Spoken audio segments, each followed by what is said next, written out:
Well, hello everybody, and welcome to another Pressing On Crisis Conversations. We're the founders of Pressing On, Richie and Regan Reader, joined by some good friends. And tonight's topic is the topic of pediatric transplantation.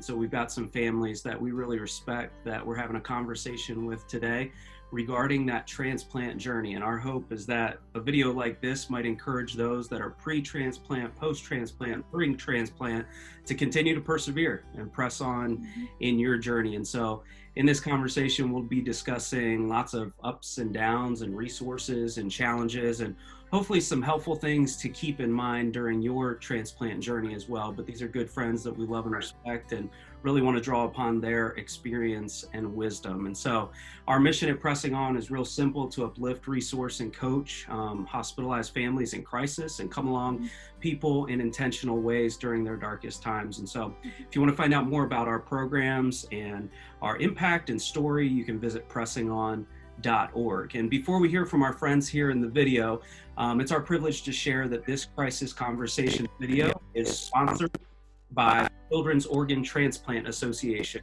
CODA helps children and young adults who need a life-saving transplant by providing fundraising assistance and family support. They're the trusted leader in supporting transplant families for a lifetime. And in the last year, CODA has served 240 new families, with 168 of them receiving transplant in 2020 and 2021. CODA is a 501c3 nonprofit organization, so funds raised can help meet transplant expenses that are not considered income for families. CODA's services and guidance are provided at no charge to transplant families, and 100% of each contribution made to CODA in honor of patients helps meet transplant-related expenses, and gifts to CODA are tax deductible to the fullest extent of the law.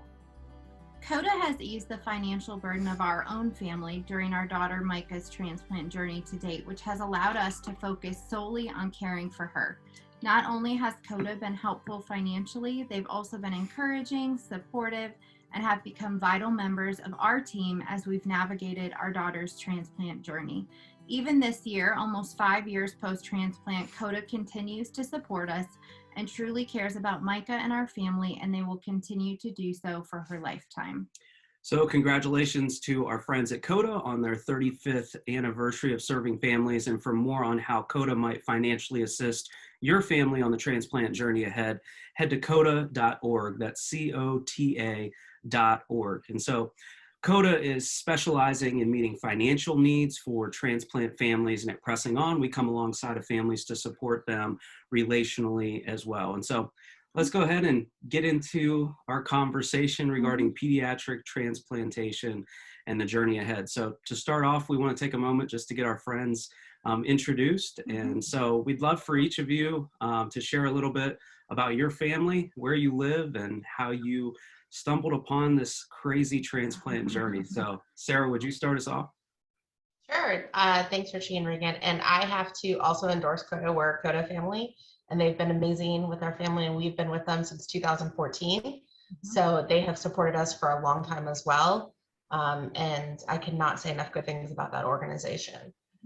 So my name is Sarah Vargas. My daughter, Rosie, had a transplant when she was 9 months old due to a metabolic disease called MSUD. She had complications with that transplant and received another transplant when she was 4 years old. We originally lived in California, and due to her complications, actually relocated to Pittsburgh about 6 years ago. But she is now 3 years, just over 3 years post-transplant of her second transplant, and doing well. She's a second grader, living life, enjoying activities and being with her friends, and she's doing really well now. That's awesome. Thanks for sharing. Pat and Brittany, good to have you with us. Thank you. And thank you for having us. We also had CODA support us along our journey, which started about 18 months ago now, a little over 18 months ago. And we are Pat and Brittany Smith, and we live north of Pittsburgh, PA, and we have our daughter Emma, who we found out at 4 days old had a metabolic disorder called methylmalonic acidemia. And that's how we were connected with Richie and Regan, with having their daughter having the same metabolic disorder. And so we kind of throughout the first 4 years of her life considered transplant, and finally at age 4 was when we moved forward and she received her transplant. Yeah, that's great. Regan, maybe you can kind of walk us into the conversation of what that feels like as a parent when you realize, wow, like my child needs a transplant, and then also what that feels like to be registered and waiting for an organ. Yeah, so similar to Pat and Brittany, our transplant journey really started the first week of our daughter Micah's life. She suffered a severe metabolic crisis when she was 3 days old.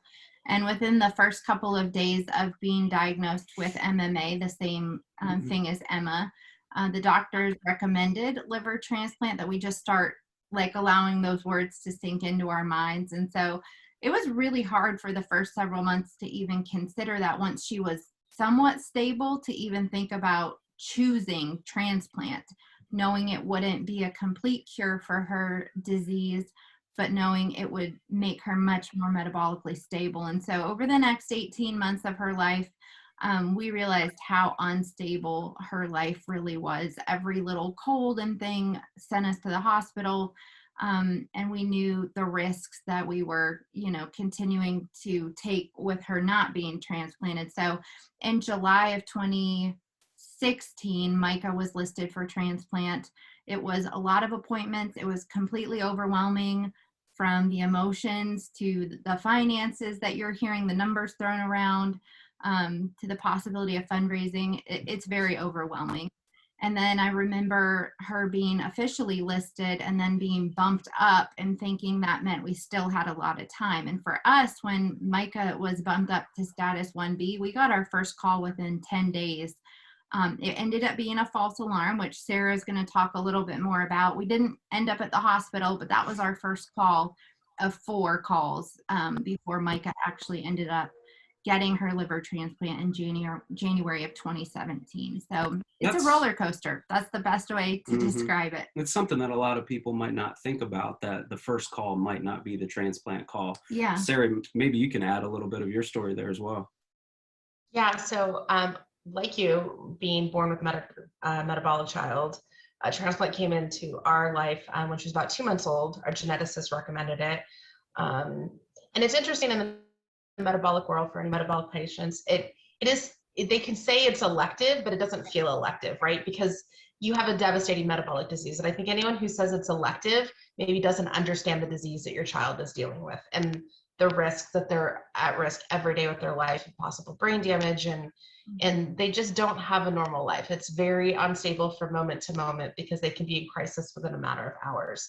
So I would really want parents to know you're not crazy or doing something wrong to seek this treatment for your child. I think that's a lot of centers make some families feel that way, and a good center is going to listen to your concerns. But as far as the calls go, our daughter, her first transplant was a living donor, so it was great. It was scheduled. We had a time. We went there. Being a planner, that was wonderful. So if you are blessed with a living donor, count your blessings, because it doesn't work that way when it's the other way. We've gotten a couple calls. I also just want to touch in, my daughter was also listed 1B, and we waited almost a year and a half. So you waited 10 days, we waited a year and a half.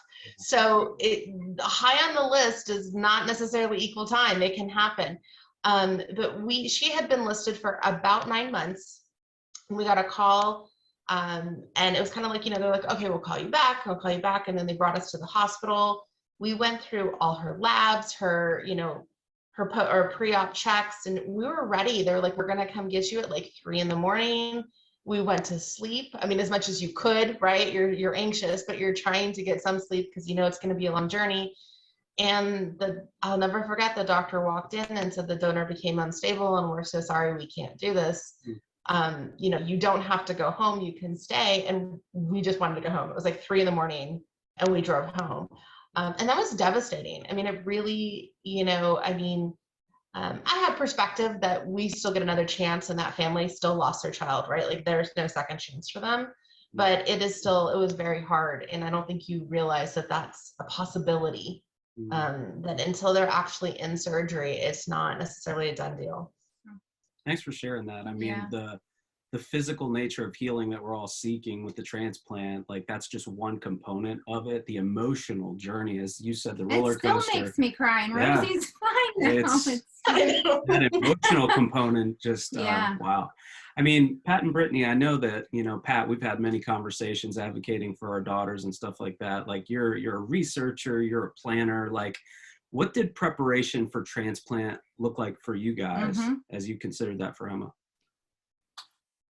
Well, I think like Brittany mentioned, Emma did pretty well the first 3 years. She would maybe get hospitalized once a year, and they were usually pretty short stays. And then when she turned 4, I think we were hospitalized, you know, like once every 6 to 8 weeks. The stays were becoming between 5 and 7 days instead of like 1 or 2 or 3. Normal labs became, you know, her levels were off the charts high. And they kind of told us at the beginning, you know, like you'll know when it's time. And so Emma had a hospitalization around Thanksgiving of 2019. She was released, and we got sent back maybe like 36 hours later. And so we ended up spending, you know, like 10 out of 12 days there during that second stay. You know, that's when we just kind of said, all right, like it's time. And I think for us being in Pittsburgh, you know, they do it pretty frequently. Genetics and transplant work really well together. And I think, to be honest, the fellow that was working at the time was certainly a go-getter, and she scheduled like every little appointment for us to be done while we were inpatient. We had gone through the whole process when Emma was about 18 months, but all of the we never listed her. We went through the transplant, and it was in June, and I remember talking with them, and they said, take the summer and think about it, and we'll talk in the fall. And she did so well that summer. We went on vacation, we did everything, and we just never went back to it. And then when we got everything done, so Emma was officially listed, you know, mid-December of 2019. We started talking with Living Donor as well, and made a plea kind of on Facebook, and had a lot of response. We went with our families, but ultimately, even though we had Living Donor, we had a surgery date scheduled for it was on St. Patrick's Day of 2020. We still got a call in the first week of February. You know, it was a Thursday night around midnight, and it was like, hey, like you're up. And Emma had been sick that week before, so they wouldn't do it. But I think that's when it felt real for the first time, was that even though we got the first call, even though we had it scheduled with Living Donor, you know, they still called, and it was like, well, this is now. And you know, COVID got thrown into our transplant journey differently. We watched as the world kind of shut down from our hospital window. I called the surgeon the Friday before. He gives out his cell phone number to anyone. I don't think anyone thinks he'll call it. And I called him and I said, are you sure you still want to do this? And he said, I'd rather her get COVID with the transplant than without it. And then it sunk in. I was like, all right, like these guys mean business. And we checked in a lot. No one even wore masks when we started in March. And then as we stayed for a month and watched everything kind of change. But you definitely hit on an interesting point there that non-transplant families might not think about, but maybe both of you can speak into this regarding, I mean, COVID has obviously changed our world over the last couple of years, but there's so much that maybe the general public has been doing over the last year or two that transplant families do along the journey with taking lots of precautions. Maybe speak to that non-transplant family right now that, you know, might be, you know, they're wearing a mask for the first time, or they're taking different precautions and stuff like that. Could maybe one of your families kind of speak to what is it like to care for a transplant patient on an ongoing basis that kind of, you know, we were going to the hospital wearing masks years ago, you know, it was one of those things that the general public just kind of came to realize over the last year or two. But would either of your families kind of like to speak to that, of what that's been like to care for a child, you know, with the general public, you know, going through COVID and stuff like that? Sure, I can. Well, for me, with the metabolic disease, like you said, that's always kind of been our life, right? Is because any cold could be dangerous to her, life threatening. Right. I think that the thing I would say is it's a balance, right, of risk versus benefit, and I think every family is going to have different levels, and I think you shouldn't compare what your family's doing to everybody else. I know with COVID and transplant families, I've seen it from both spectrums. Some who are out living life like nothing ever happened, and others who like were in their homes, never left, wouldn't even get takeout or like wipe down all their groceries. So it was really to each extreme. And we all deal with it differently. For us, I feel like we tried to find a middle ground where when we didn't know what COVID was, we know that our children are higher risk. And so we have to be a little more cautious. But your child is always going to be at risk, at risk of infection, whether it's COVID or the flu or a GI bug or anything is just more severe for them. So you're going to have to learn to reconcile of letting them live their life and having all those wonderful memories, but still being cautious to an appropriate level. So we've always, like, if we get on a plane, wiped down all the seats, the belt buckles, like since she was a baby, right? Like, and people would look at us like we're crazy with our Clorox wipes and our sanitizers. The first time we took her to Disneyland, like I probably had like this huge bag of Wet One individual wipes. I had like 5 packs in my purse. I had hand sanitizers. Every ride, I'm like, okay, sanitize your hands. And I was talking to a family and they're like, oh, when we go to Disney, we're going to have to do this. I'm like, you didn't already do that? She's like, no, like they ride all the rides and, I'm like wiping it. I mean, it's always been our life. So I think you find, but here's the thing, she's in school and she's doing gymnastics and she was in cheerleading and, and the one thing that the doctor's probably the same one who gave the cell phone was always said, you didn't go through all this to not let them live their lives. And so it's just finding a risk level that allows them that journey while still being their parent and keeping them safe. It's a balance. You're right. I said that to so many families last year that's like, wait, like, did we have a problem with washing our hands? Like, what's the deal here? I know. I just assumed that we all did that. Like, Yeah. but maybe as, our 3 families, we can kind of speak now to, we've talked about, being listed and the emotional, burden as parents of what that's like. Maybe we can kind of talk towards the actual hospitalization for transplant. What things maybe surprised you in the hospital that you didn't know? What things went well? What challenges did your child experience during that hospitalization? Maybe we can start with the Smiths. Yeah, I think, I think going into it, there's so much unknown. There's so many things that, you know how things are supposed to go, but there's so many bumps in the road that can happen. And they come in and they start talking and they've seen it all before and they know what they're doing.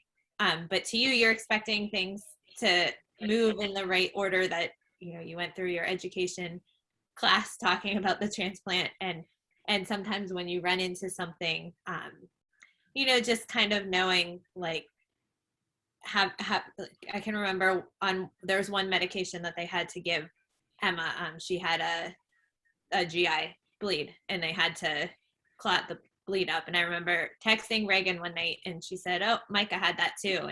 And was able, she texted me a copy of the blog post from that day when that had happened with them. And just, I think, kind of having somebody else that had that bump in the road happen as well. And I think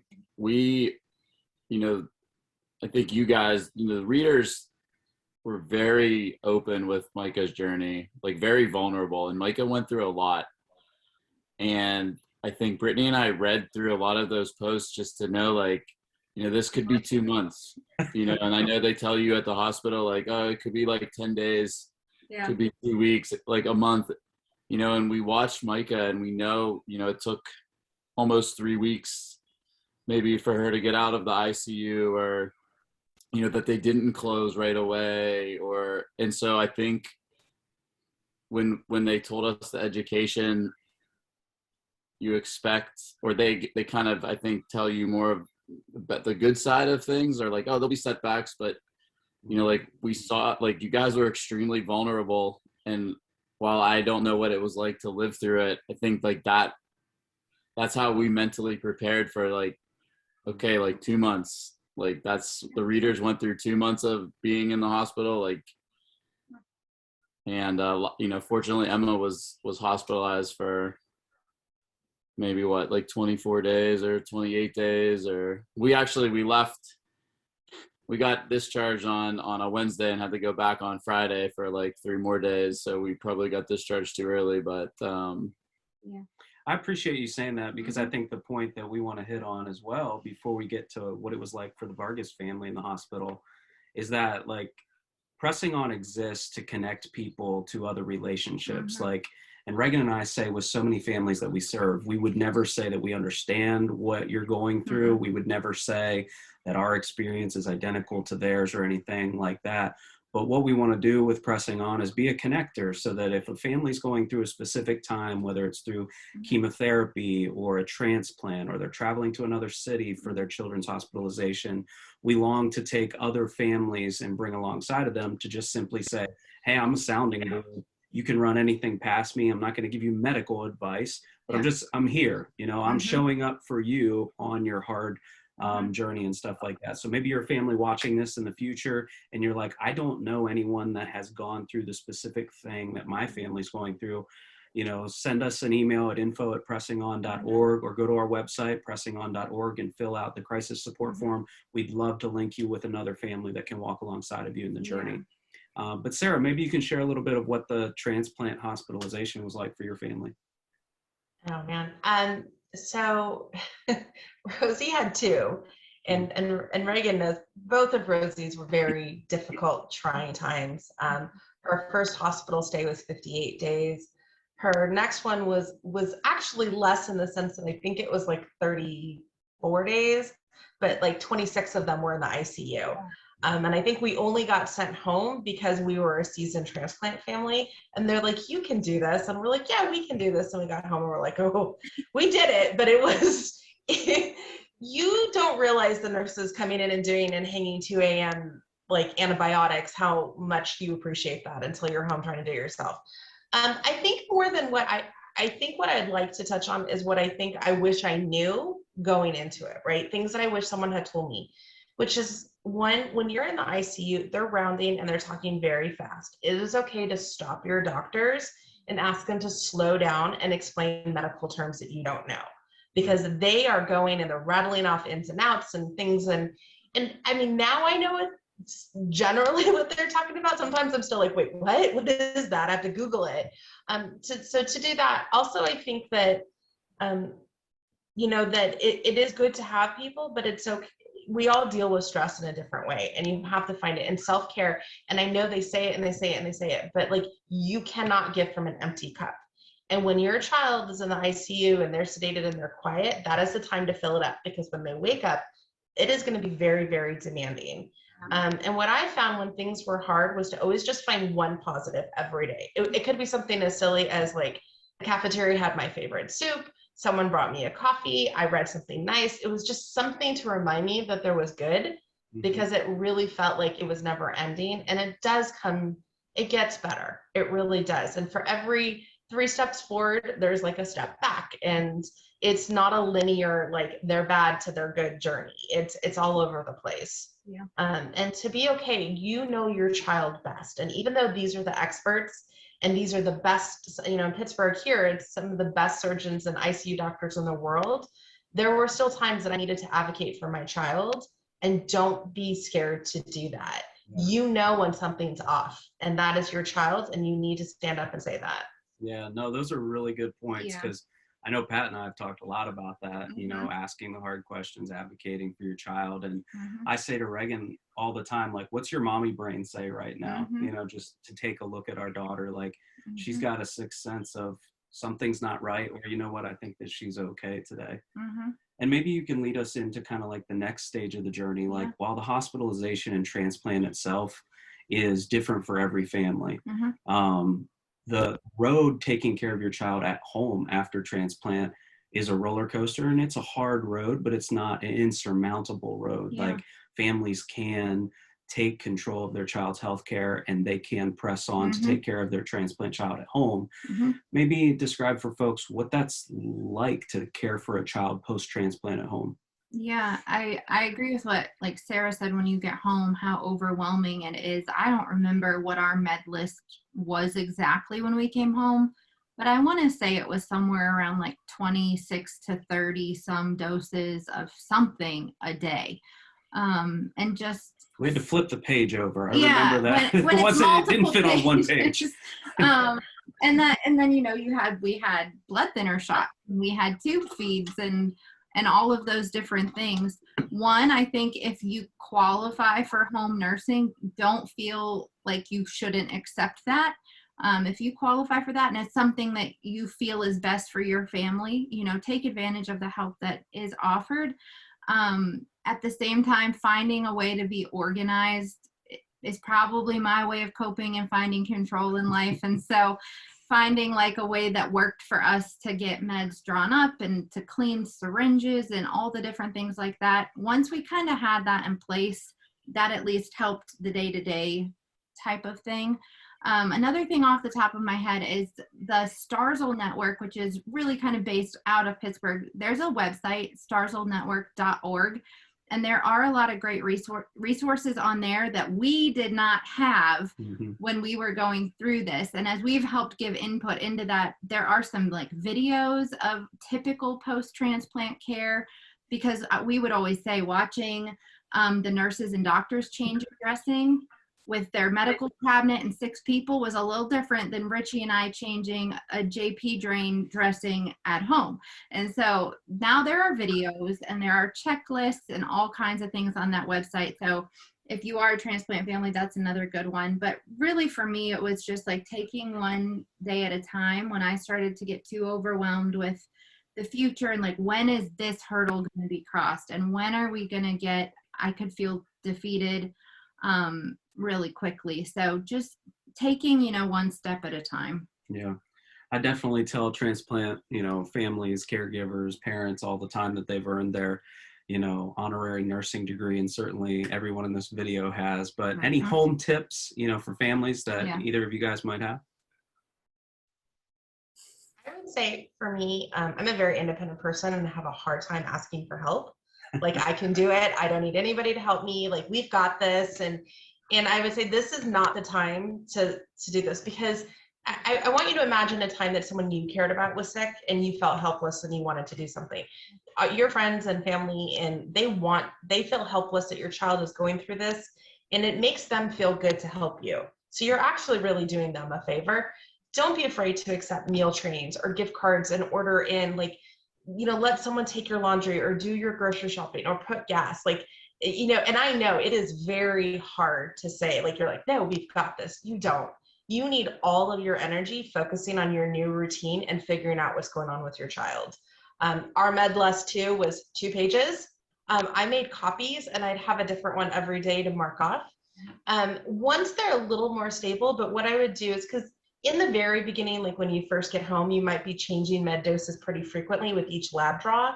But let's say you're going in and you get labs on Monday and you're not going back till Friday. I would draw up all my meds for Monday through Thursday at once, so that at least that was something I didn't have to worry about. They'd be ready, I'd go grab them. And then once I get a chart review, so now we do our meds weekly. Like, I just get them prepped every Sunday night for the week.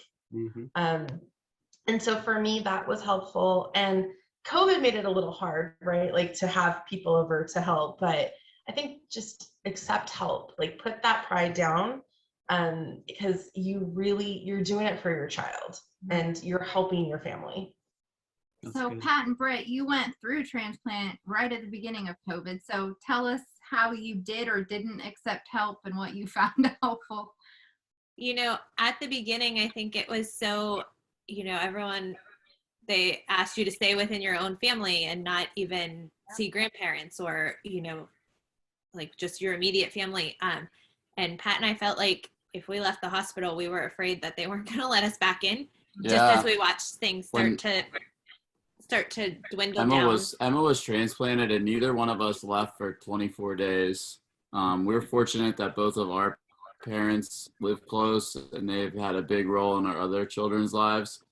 And so they kind of traded off. And then in the meantime, my dad, Emma was transplanted on St. Patrick's Day, March 17th. My dad had his kidney removed on April 1st.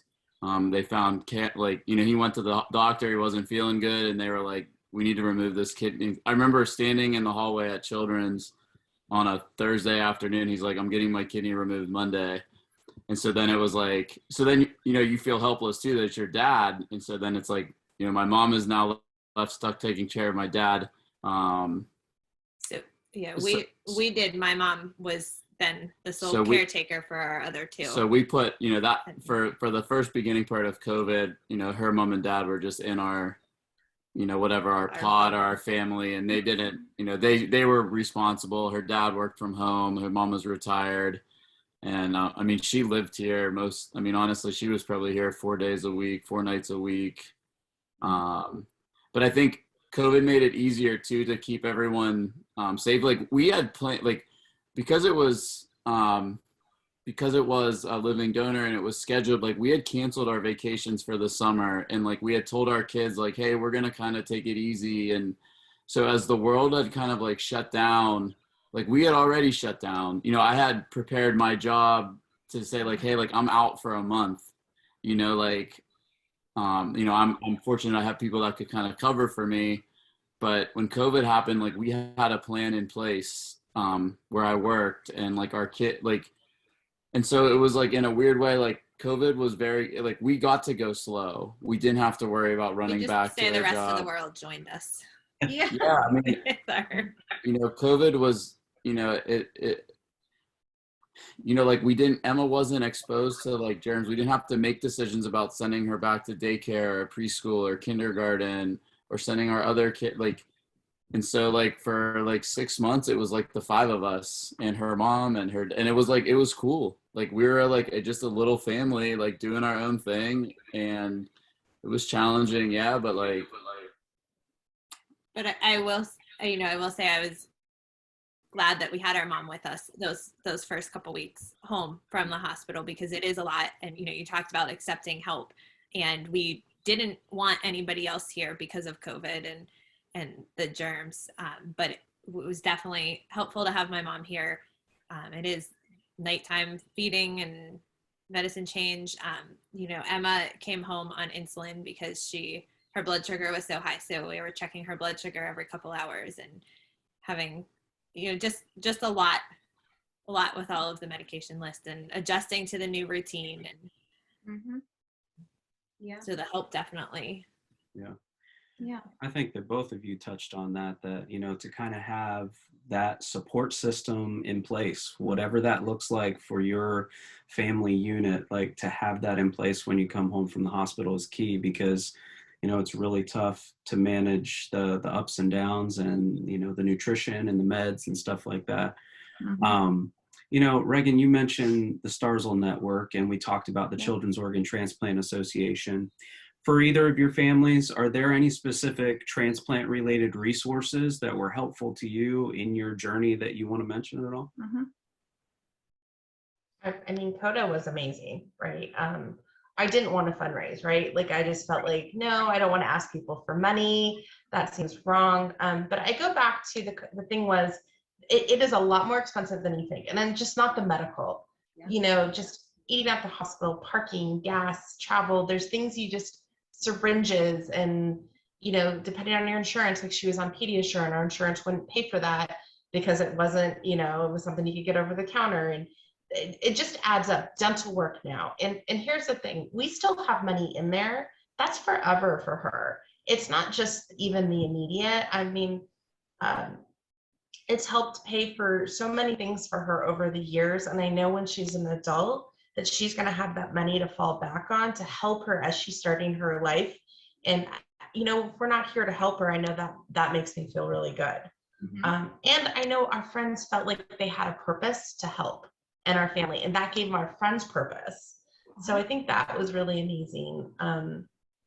And so to me, I always just think of CODA when I think of transplant and helping. Starzl didn't exist, the network that you talked about. That page is amazing. And I'm very excited to be part of the Starzl Network and the patient family voice for them and look at what goes on there. But man, do I wish, like, we watched one of those videos, we're like, this, where was this? Like, so very jealous of all of it. Yeah, and Sarah is on the board too of Transplant Families. That's another great resource just to I didn't know about. Then either it's a mom in Arizona who founded this, is in with lots of transplant families that you can just relate to and find really great educational resources and things from them as well. What about you, Pat and Britt? Any other organizations? I don't know that the organization, but we took good advantage of the transplant psychologist that was on the team at Children's. Like it was unique because with COVID, I think one of the first weeks we were on the transplant floor, there were only 4 other kids on the whole floor at Children's because they were trying, everyone was staying in, and so like early in the process, like, whoever the hepatologist on call, he sat in our room for an hour and just like hung out with us. And because there was nothing for them to do. Like the nurse, I remember they were sending nurses home because like they only needed 8 of them there and there's 18 scheduled. And so like we got to meet these people really good, but I think we watched Emma did not really do very well in the hospital. She struggled mentally. She did not talk. I mean, the children's garden wasn't open and the playrooms weren't open, and the child life people, they do a great job with the music and the dogs and the art, and they had like one person on the floor. And even when we came home,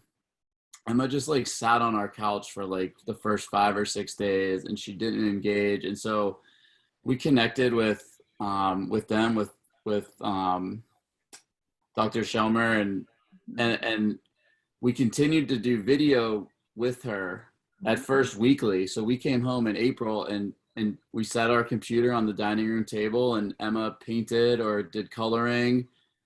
And,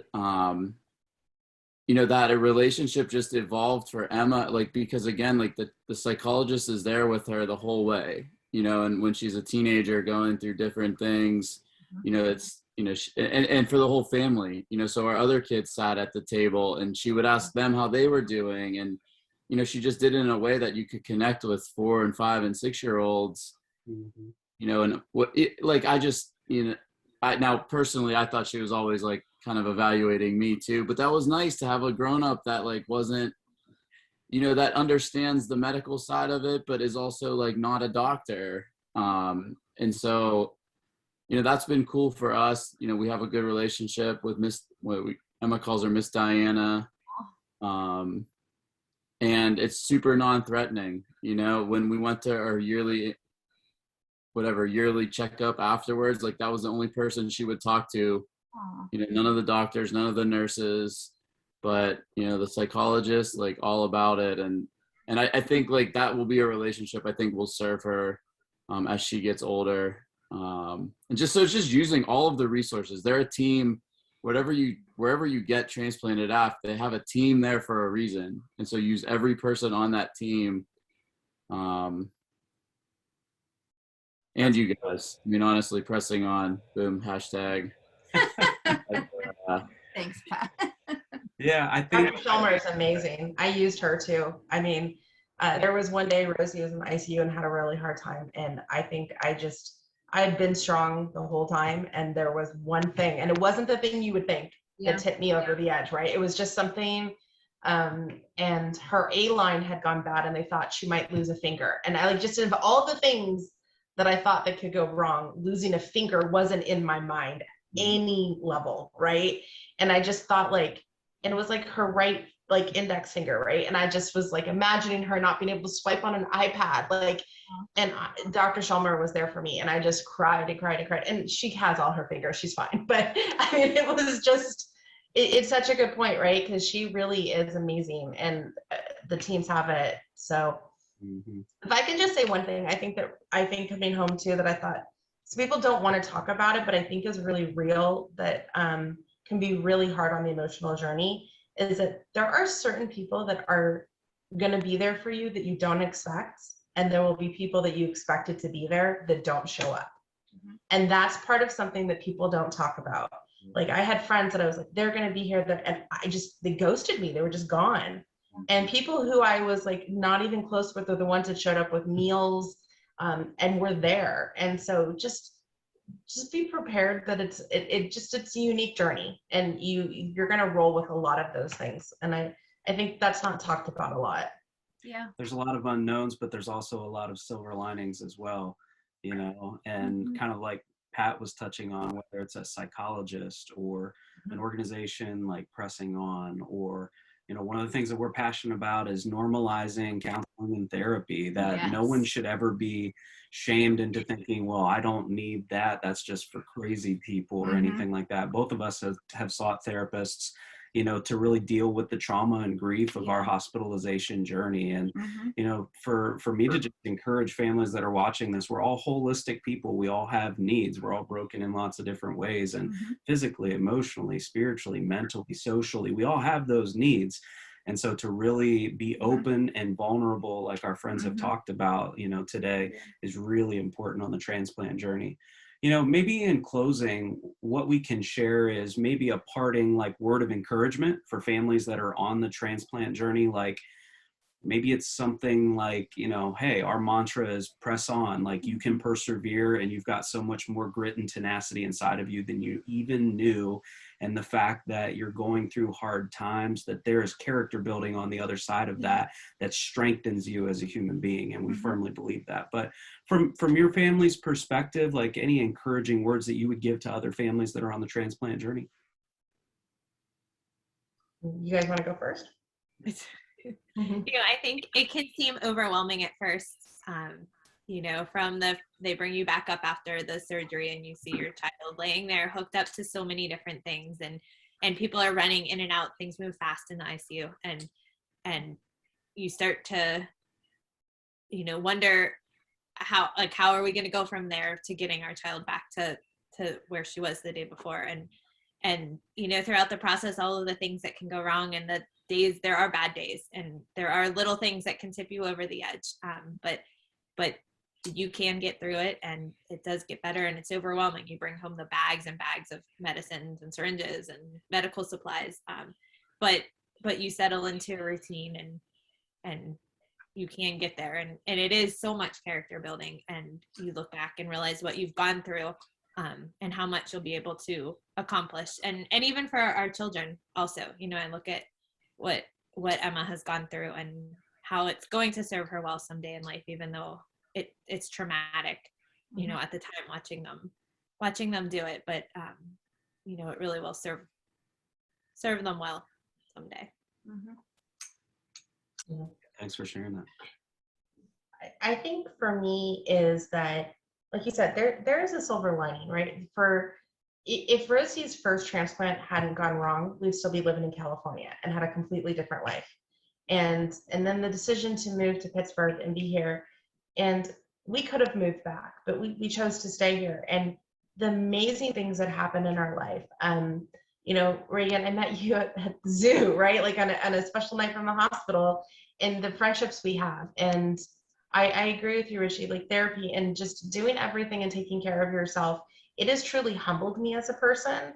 It has put perspective in my life about the things that really matter.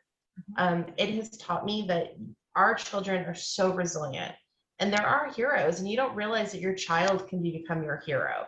And it gives you the strength to go in and do life and to live things. And it really, I feel like I need to honor our donor and give her the best life. And there are just moments that I think that a lot of people take for granted every single day that we don't. And little things and it's just these small moments. And I'm so blessed to have that perspective that I don't think I would have ever had.